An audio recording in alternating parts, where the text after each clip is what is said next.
everyone, to another episode of Not In, All In. This is episode 6, where myself, Kirk Buchner, and my regular, I guess you're my regular co-host on this, All Chris right. Mouradian, One who of them. Yeah. also, you're always going to be all in, and you know him from The Elevator Show, where we look at who sort of made an elevator up, made an elevator down, but this show's not about that. This is about whatever the hell's on our mind. And we're mostly going to be talking about the Final Fours in both the NHL and NBA. But I just can I do a PSA to begin this? Yeah, absolutely. It's your channel. All How are right. you? It's my public service announcement. Now, José Alvarado, as you may know, got popped for PEDs. A fine picture from Venezuela playing for the Philadelphia Phillies. He will be out for 80 games. He's the second person this year. Jurickson Profar I know I would butcher that first name, Jurickson Profar of Curacao from the Atlanta Braves. Then I looked at all the people who sort of have been popped since, like before. 21 of the previous 24 are from the Dominican Republic. So here's my PSA to my Dominican friends and my Latin American friends. If you're going to cheat, ask your American teammates how to do it so you don't get caught. That's the end of my PSA. Well said. Yeah. Yeah, I know. I just sort of threw that out at you. Yeah, the interesting thing with the suspensions is if the Braves or the Phillies make the postseason, neither one of those players are eligible to participate. Even if the 80 games expire? Yep. Oh, okay. I didn't actually you told me that before. Yeah. Okay. And Yeah, which is a pretty big deal for both teams. Alvarado was playing very well in the closer role for the Phils. Mhm. Profar is a very, very good player for Atlanta. I don't know if this is going to be the case or not, but if Atlanta makes the playoffs, would that be the first 0-7 team? Just, they started 0-7 to make the playoffs. That's a good question. I don't know. Yeah. start doing some investigating on that one. Not I sure. just threw that out because I don't know. I just thought it was pretty interesting. Oh, hold on. What's that? Oh, it's from Moneyline. Jim Cramer here. I don't know. Brad Marchand has now owns the Toronto Maple Leafs. Oh, okay.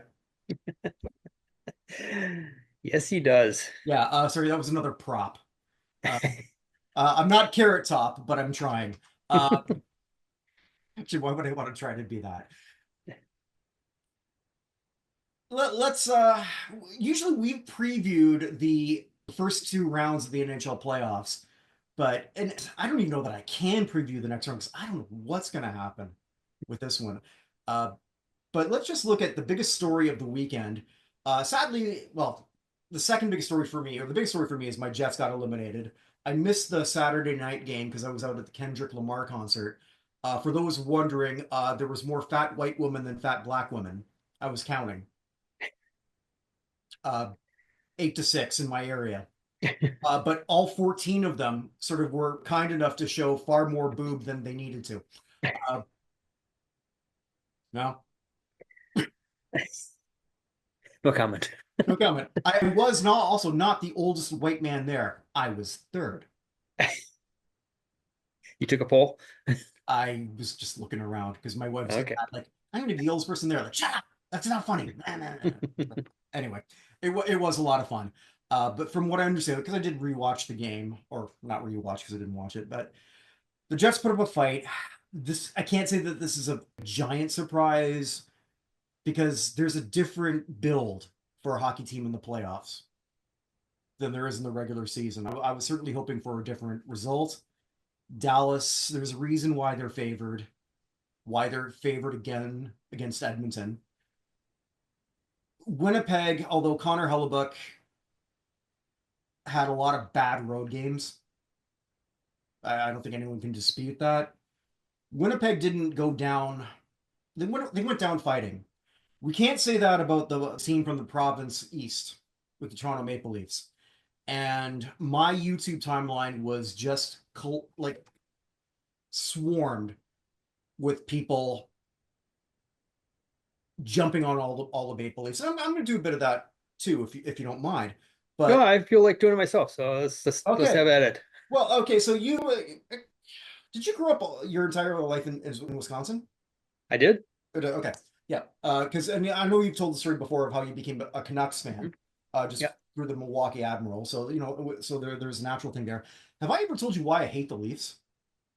No, I guess I've kind of wondered that because I know you are from Ontario I'm from Toronto. and I'm from the Toronto, like a little closer to Hamilton area.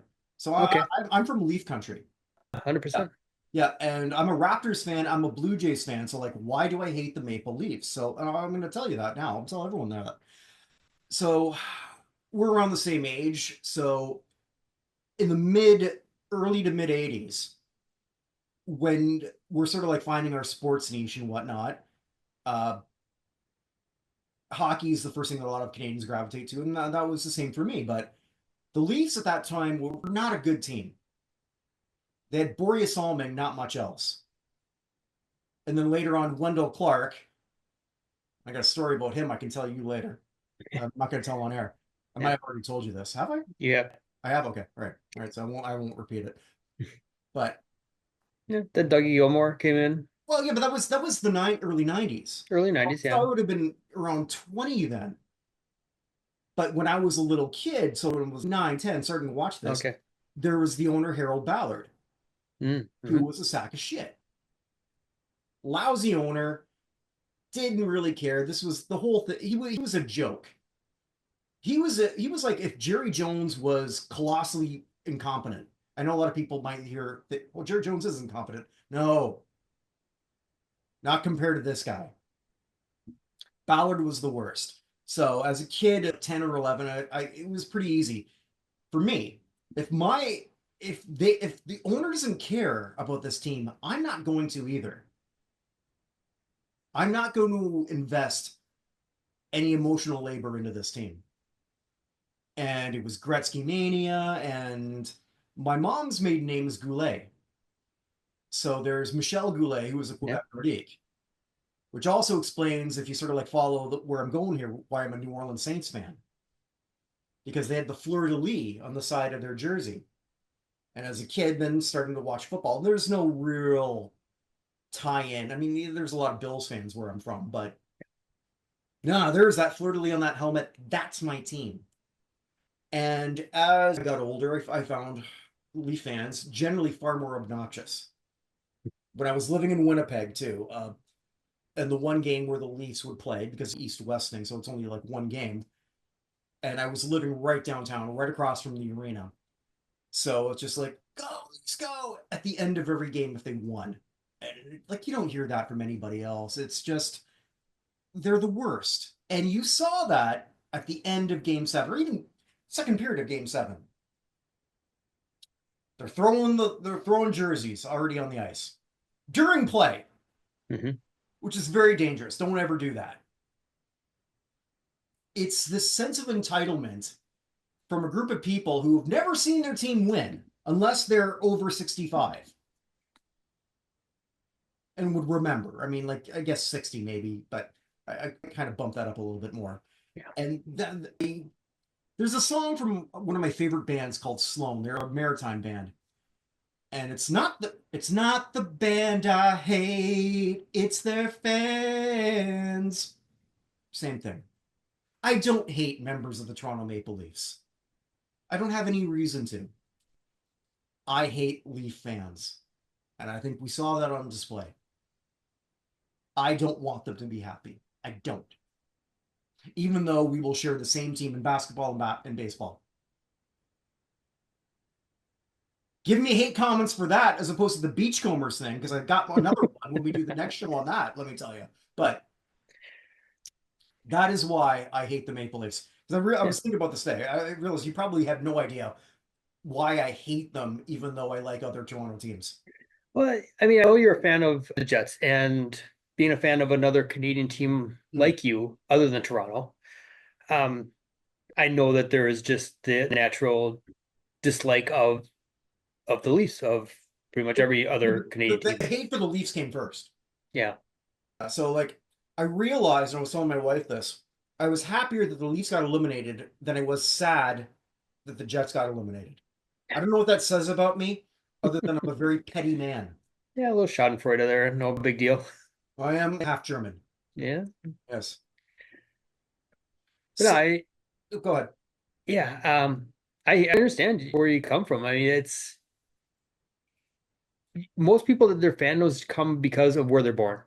Mhm. And to kind of, in your case, overcome that and choose to be a fan of a different team, um, Mhm. takes a lot of fortitude, and I think makes you more of a fan because of that, because you chose that team out of many, as opposed to just, all right, I'm in Wisconsin, so I cheer for the Bucks, Brewers, and Packers, kind Yeah. of deal. And then I wound up living there, which was kind of accidental. Yeah. So yeah, a lot of people are sort of like digging the grave on the Leafs. The core four failed Mhm. again, Yeah. and I don't know that's necessarily so much that they failed in Game Seven, so much as they were colossally outplayed by Florida, who just controlled the edge of the arena Yeah. perfectly. Yeah. I mean, Florida played a perfect game, game seven. They obviously came out flat game six at home. Mhm. It should have been, the series should have been over there. I mean, at home, like what Dallas did to, win it at home when you had the opportunity, instead of having to go on the road, play that extra game, playing a, one game do or die situation. Mhm. But Florida came out, and I don't know if it was, Joseph Wall, if he just, after that first one went in, he just was completely rattled and felt like he couldn't give up anything more. It was over. Well, the defense did him no, Oh, they didn't. they did him no favors. The offense was completely silent. The core four is done. Marner's not going Yeah. to be back. Tavares is older, and Free agent as well. yeah, you've wasted the prime of the man who I say is the greatest sniper of the 2010s. I've said it before, I'll say it again. And Austin Matthews, Yeah.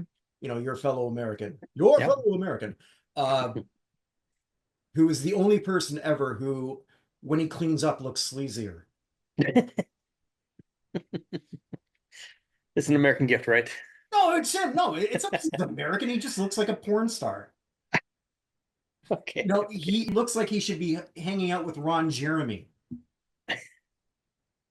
as opposed to me, who, when someone plays my life in the motion picture, Kirk Buchner, the motion picture. Hey, I'm a public figure. It's possible. It'll be done by Ricky Schroeder. Rick Schroeder. Was it Rick Schroeder? As he matured, he dropped the Y.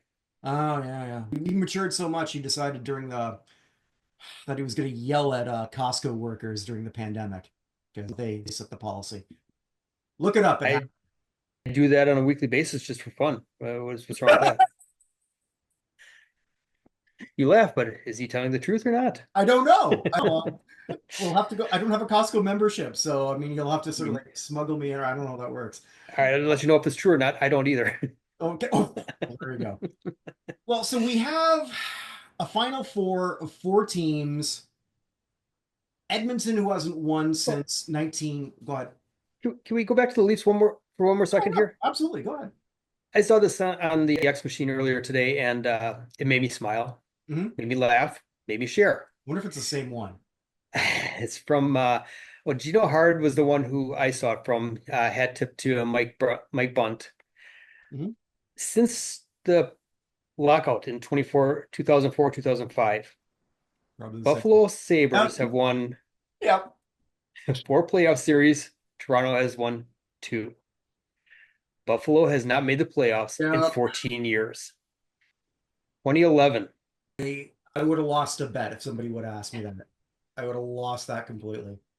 To the I don't know if it's incompetence or what at this point, but to only be able to win two playoff series in 21 years, 21 seasons, and one of them was this year because they made it out of the first round. And I'll say, there's a reason why a lot of top free agents and players don't want to be able to play in Toronto.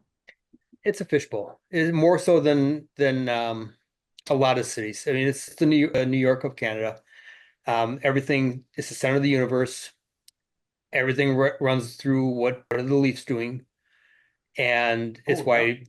it's why so many fans of other teams despise the Leafs. And that's where my despise comes from, being a fan of another team, having to basically play second fiddle every time to TSN and the Leafs.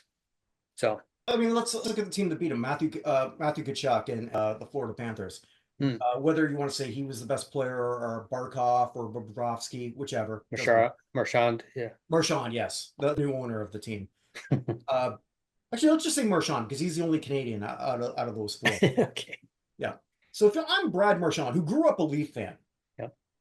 and is essentially killed childhood Brad Marchand in many ways. Why would Brad Marchand want to live in Toronto? Where unless Toronto wins, I mean, if they win the whole thing, then he will be a god for the rest of his life in that area, much like Joe Carter is. hmm But if you don't, you never hear the end of it. Kachuk, Bobrovsky, Marchand can probably walk around downtown Miami. I don't want to say completely anonymous, but where somebody would say, "Oh, that's a hockey player." Oh, it's not the same. It Yeah. just isn't the same. And you saw the worst of that. And I don't think that throwing your jersey, like I get being upset. hmm I'm a sports fan. I get upset. I get upset too. I don't get sort of throwing something around a player, or throwing your beer or anything like that could possibly hurt them, or even those YouTube videos where somebody goes nuts and they destroy their own TV. hmm Morons. But The funny Toronto, thing is, yeah, but they also wasted a lot of that because, with all due respect to Stolars and Wool, and they never had a top 10 or even top 15 goalie. Stolars we thought might have been. He was playing he was great, playing well. Yeah. but this is sort of what happens. And now we've got a situation where they're going to have to colossally rebuild, and you have to. You have to blow up this amazing foursome. It doesn't work. I mean, look at I keep going back to Vegas when they won the Stanley Cup. Jack Eichel might make the Hockey Hall of Fame one day. I don't know that he is. I don't even know that he's on that path. Mark Stone is my favorite player on that team, but he's not going to make the Hockey Hall of Fame. The guy with the best chance right now might be Phil Kessel, who did nothing in that series. Yeah. Wasn't Bolton was quick on that team? Was he like the No, backup? no, I don't think Not he was that there good? yet. Okay. I could be wrong, but Aiden Hill did most of the work behind the pipes. Okay. So I'm pretty sure that he wasn't. I could be wrong on that, but either way, he didn't play the finals. No, He, yeah, it was yeah, he wasn't the between the yeah, pipes in the games, but yeah, I thought he was at least on the roster. yeah. I'm not sure. Uh, Saying that, I mean, like this is where you see the of everything of a whole deep team, which is sort of like why I keep that maybe too much in my head, where I keep betting against Edmonton. I bet against Edmonton the first two series Yeah. because after 1 and 2, it gets a little trickier for them. They need the Evander Kanes, they need Darnell Nurse, they need all those guys to take things to another level, which they have to do that consistently. Now they're going up against the team favored to win the West for a long time, against Dallas. Do I bet against them again? Well, I don't actually bet. Yeah. I don't bet anymore. I haven't made an actual wager, a sports wager, unless that's the only way I do that is when I'm in Las Vegas. And even then I never win.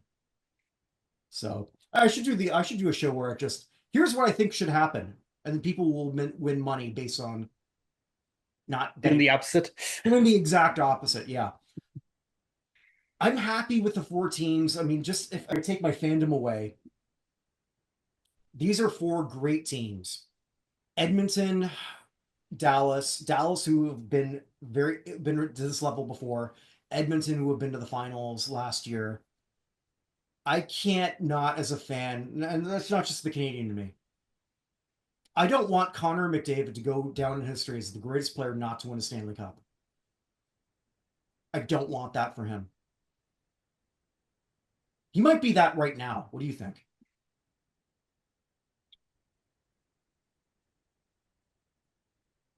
I mean, the other one that comes to mind is Joe Thornton, only because of his longevity. Right, but Thornton's peak was never McDavid's peak. Not the talent of McDavid, Yeah. but he definitely at this point, has more of a career to point to. Just he was the only other one that just kind of popped into my head as being somebody that had a super career but never won the cup. Yeah. And there's probably a few more out there, maybe a goaltender that never quite got over the hump. Well, the only great player I can think of is Iginla, but And Bure too is another one. right, but I mean McDavid is a perennial Hart Trophy candidate. Mhm. And with all due respect to Bure, Iginla, and Thornton, they're not Connor McDavid. No, they're not. So I'm cheering for Edmonton, but Dallas, they're just so good. Yeah. You try to think of a weakness, there isn't one. No, I mean they actually have the defense now with Heiskanen back. Yeah. Um, the winning goal is from a defenseman, Thomas Harley, who kind of arrived on the scene after playing in the Four Nations tournament. He really kind of drew from that and elevated his play in that stretch run there. Goaltending, Ottinger probably Well, he blows 1A Skinner now. away. Let's be blunt.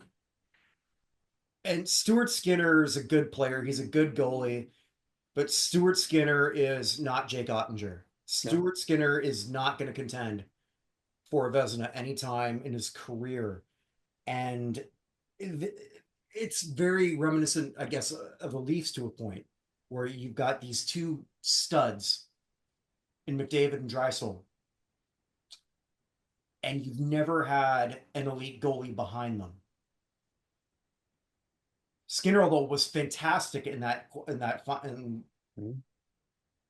but he's got to now take his game to a level that he's never done before. Can he do it? I mean, Yeah, I mean he did enough last year to get him into the finals. Yeah. I have a friend down here, Edmonton fan, so we talk a lot of hockey back and forth, and that's the one thing he always points to is the goaltending and the defense for Edmonton as being their trouble spots, which, yeah, it has been. They've never adequately addressed it in the offseason. They've made some minor improvements on defense. Goaltending is still Skinner. You hope he's, with the experience from last year, better. At times he seems like he was, but at other times, like the opening round against the Kings, he looked like he was lost out there again. Yeah. That's fascinating to me. Like a Canucks fan and an Oilers fan are hanging in a bar in Milwaukee.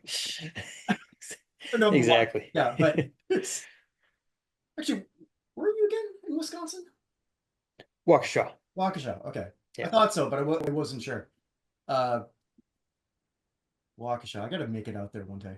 I've only sort of driven the top part of it, but that Come on and see the cows. You drive by them on the way home. I've seen enough cows in my lifetime. You know? And that includes my first wife. And if you're watching, but anyway, so that should be a fun series, 6 or 7. The one thing I did get right in my predictions is I said everyone's sleeping on Carolina, not me. I'm not surprised Carolina took out the Caps. Not at all. I'm really not. And it wouldn't surprise me if they take out Florida. The only surprise that I would have at this point is if any of these series go less than 5. That's literally the only thing that would shock me. I could see it in the Dallas Edmonton series if Skinner plays poorly and Pickard's not available, where it's kind of, much like in football with a quarterback going out, if the goaltender is just the trouble spot on the team, that could be something that could short circuit him. But if he plays like he did in second half of round 1 and round 2, well, actually, no, he didn't play the second half of round 1 because he was replaced by Pickard. If he plays like he did in round 2 here against Dallas, then yes, I see that. But any kind of slip up back there. That's the one I could see being, a 4 or 5 game series, depending on how that goes. I don't know that Edmonton can outrace Dallas. I think Dallas has enough in the tank that they could play a game like that, a series like that. And as you mentioned, they do have the better goaltender on paper. Mhm. But the Carolina series, that's going to be a fun one to watch as well. Yeah. They're a very well-rounded team. Freddie Anderson in goal has been very good for them. He's played really strong. I don't know really what I expected from him going into those series with the Devils and the Capitals, but the Carolina just always felt has just been an extremely sound fundamental team that knows how to win, and I Mhm. really, really believe in Rod Brindamore as being a, a huge key for that team going forward behind the bench. Yeah, Has been I agree. he's been there as a player, he's been there as a coach, he's seen it all, and I think he's the kind of guy that they need back there behind the bench to guide them through this. I think also too, out of the four teams left, they're the team that sort of got banged up the least, which let's see what that sort of does. Florida again, they've got that grit, but sometimes just the lack of punishment that you take is going to eventually sway in your favor. So I think the longer it goes, the more it sways toward Florida, Hmm. but they have to beat the crap out of them. And they're capable of it. They're very, very capable of it. In our football chat group, our friend Alec sort of predicted a repeat. Yeah. So that Yep. I'm wondering if this is going to be the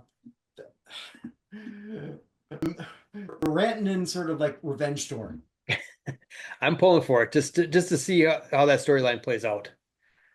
Although I don't know how much revenge you're going to have on a team that just said, "Well, 3 weeks, four yeah, weeks, whatever he was there. Yeah. I don't want to sign with you. I'm not going to sign with you long term." So like, why is he bitter against Carolina? Not really a whole lot of reason to. If anything, it should be the other way around. But Hmm. we will see if Dallas wins the whole thing. I don't know if they ever video all the players with their day in the cup. I'd like to see Mika with that just sort of taking that back to Finland. There's the dream job. They can't do that forever. Why don't you and I have sort of apply? Okay, we're going to be the keepers of the Stanley Cup. Keepers of the cup. I like that better than cup handler. Yeah, the It cup just doesn't sound handlers. right. No, we could say cup. Well, cup handlers doesn't sound any better. Yeah, I said cup handlers just doesn't sound right. Keeper of the cup sounds better. Keeper of the cup. Yeah. I mean, it's the worst title for the coolest job. Yeah, Yeah. it's a white glove job. Yeah, and we'll ignore the NDAs and write a book.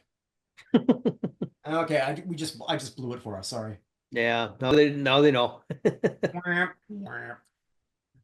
We've got the basketball Final Four, and admittedly, I've been sort of all in on hockey, and well, bluntly, NBA playoffs don't get interesting until the Final Four. Usually, but this got very, very interesting. If I would have been a gambling man again, I would not have had Indiana and New York in the East. I would have had Oklahoma City. I wouldn't have had Minnesota. I think that the powers that be in terms of ratings, because the ratings for the NBA has been very poor this year for television. It's probably going to be a very low rated series no matter who gets through. But I look at this as a massive opportunity for the NBA. You need a young star. Who is it going to be? Brunson, Haliburton, SGA, or the more likely one, the team that limped through the regular season, Anthony Edwards and the Minnesota Timberwolves. Well, the conspiracy theorist in me thinks it's going to be New York against Oklahoma City, Okay. just because you got to have the largest possible market you can. Mm-hmm. So they'll get the right referees out there to call the games against Indiana and to make sure that New York gets through. Fair. No, Oklahoma City, I think, I say is the that. best team. Oklahoma City, I think, is the best team, and they deserve to win. I don't know if that was the script that the league has written for this year or not, but we shall see. But I think they will be able to handle the business and um, make it to the first round. I do think that Oklahoma City, being in the middle of America here, has a lot of good young talent that the league would like to get some exposure to, which is why I think that they will make it through. But Well, it is, yeah, go ahead. yeah, it is very cynical on the whole NBA with a lot of the stuff that's gone down with the league in the last several years, where it seems like maybe outcomes aren't WWE decided, but they kind of find a way to help that become the more reasonable outcome. I, no, I totally get where you're coming from. There was this great YouTube. I forget who I can't who did it because I can't. I want to give the credit to it, but it was this phenomenal thing of the remember the Kings Lakers series in the early 2000s, Hmm. right? Where obviously the league wanted the Lakers to go through. At this point, I'm sure their worst scenario was Indiana, a smaller market, against Oklahoma City, a smaller market, and Minnesota's not that much bigger. I think Anthony Edwards, even though he's not as good a player as SGA, he might be at one point. It's easier to market the American No, than I hear you. I hear you. uh, Indiana's just that deep team who sort of been there. New York was beaten up, so they didn't have a chance last year. But I think what's fast like Minnesota fascinates the hell out of me. Their regular season was awful. In our elevator downs, I pointed at Julius Randle. I mean, we could have Minnesota versus New York and the team with the biggest preseason trade with each other face each other. For me, that would be very, very interesting. Yeah. Just to sort of like see all that play out. And if that sort of happens, I mean, Rudy Gobert will be my elevator up, and Minnesota management massive because I hated that trade for the Timberwolves before. But if you win a championship, then you won. It don't matter. Even a shit trade will work if you get that elusive title. Oh, if you get the title, it wasn't a shit trade then. Well, no, I guess it wasn't, but Yeah. I didn't word that myself particularly well. But what I hope the NBA does, regardless of who wins, you strap a rocket to the man's back who won it. And you do everything you can to make that man a star, whether it be Brunson, Haliburton, SGA, or Edwards. You do what you can because you need a big star under 30, and you don't have one. I'm talking like a massive, massive star. The two biggest men, two biggest stars in the NBA right now is LeBron and Steph Curry. They're not the two best players, but they're the two biggest stars. They're the ones who move a needle. Jokic will not move a needle. We love Jokic. Well, I think he's a great player, but Jokic is not going to be your face. Nor does he want to be, nor does he care to be. Edwards might be the one you might be easiest to market around out of those four. He's young, he's brash, he backs it up. SGA is the flashier player. Edwards could be the bigger star. And there's a difference between star and good. If you get my meaning. Mm-hmm. Yeah. So, because we've seen that the Europeans are not, there's always going to be a disconnect.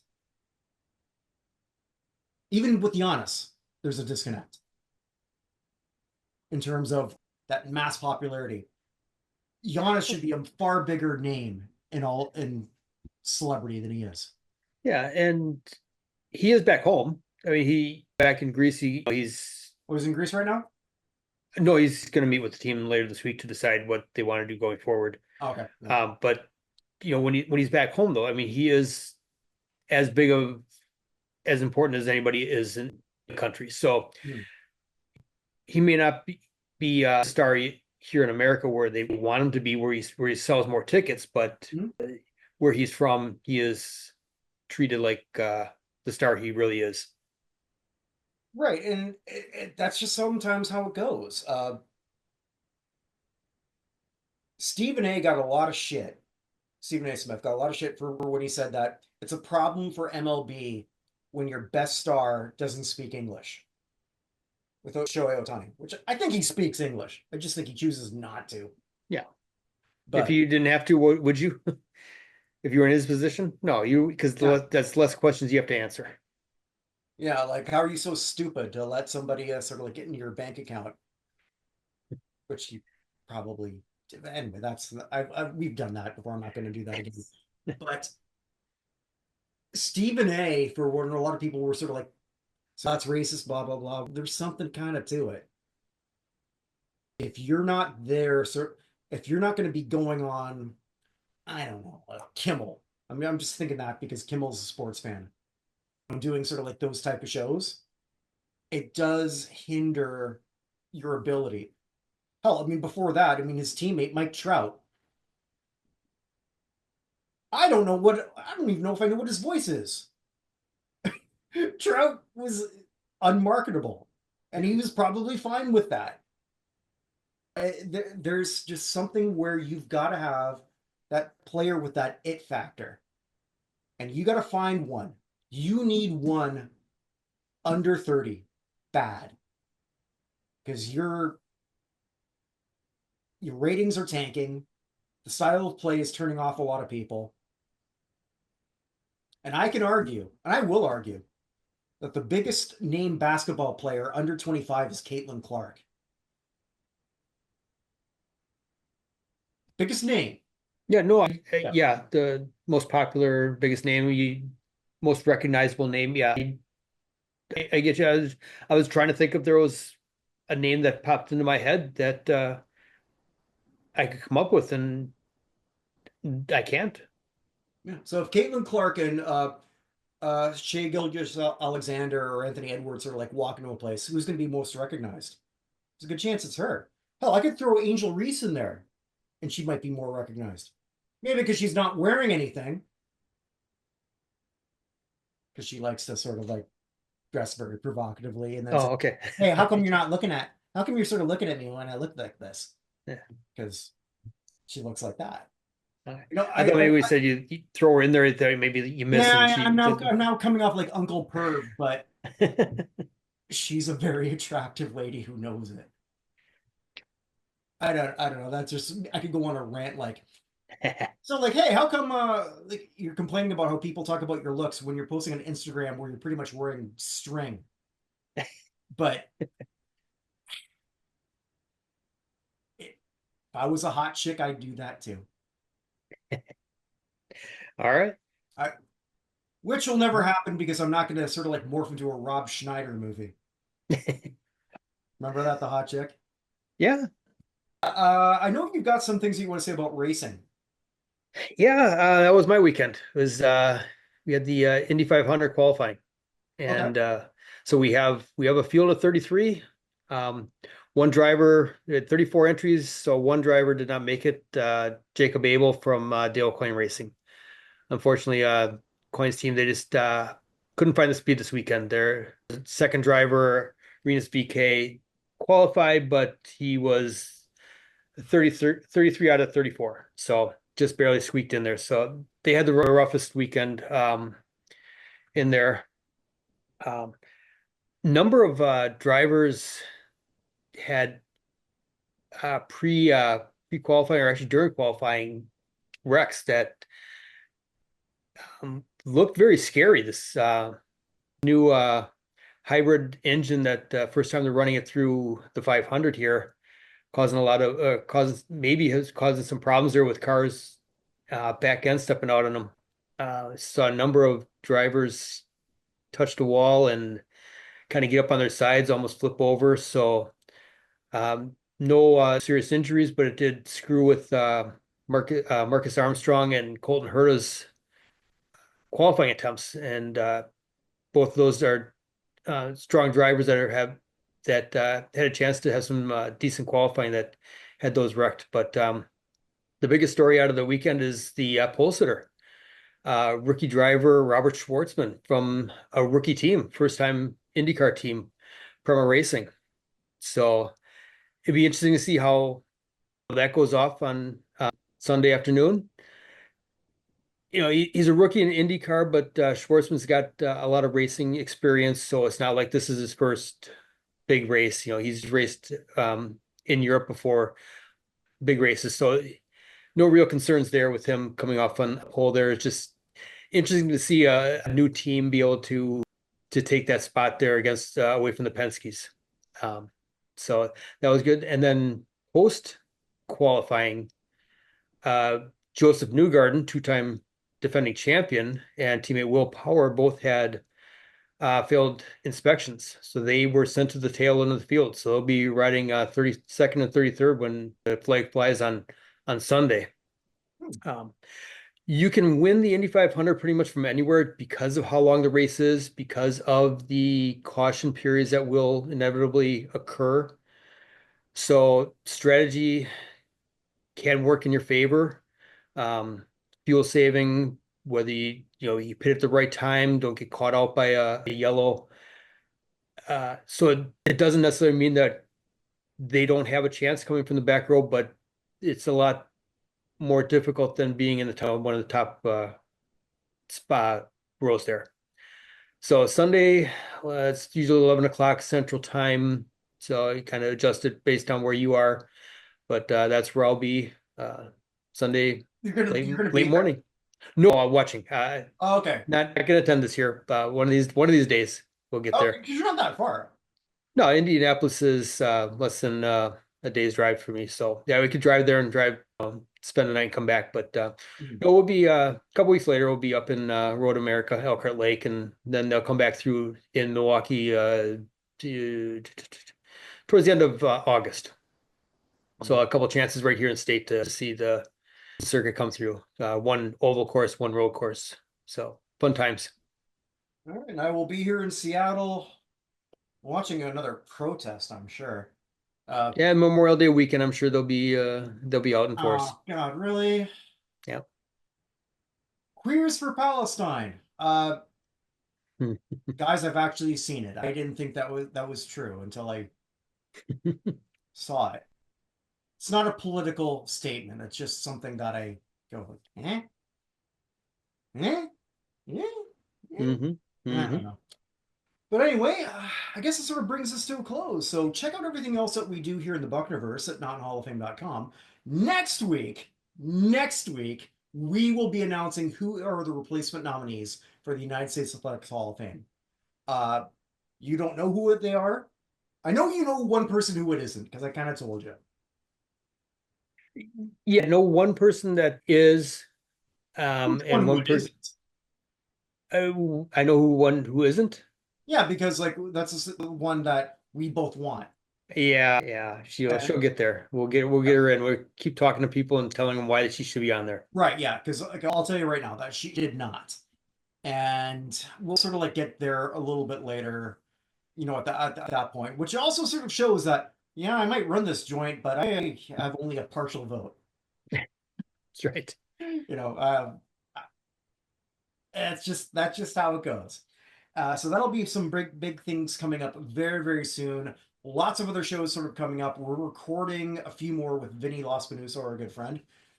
He's going to be doing a case. Well, a lot of people have reached out to me to do cases on Pete Rose for obvious reasons. Mhm. So I had sort of recorded a couple of those. They'll be coming up. And again, everything that we do, thank you all for supporting us. Wherever you are, wherever you may be, make today count because it never comes again. Unless you watch a lot of sci-fi movies and they're true. I don't know. Groundhog Day. Take Good care. movie. I love that Good movie. night. Take care.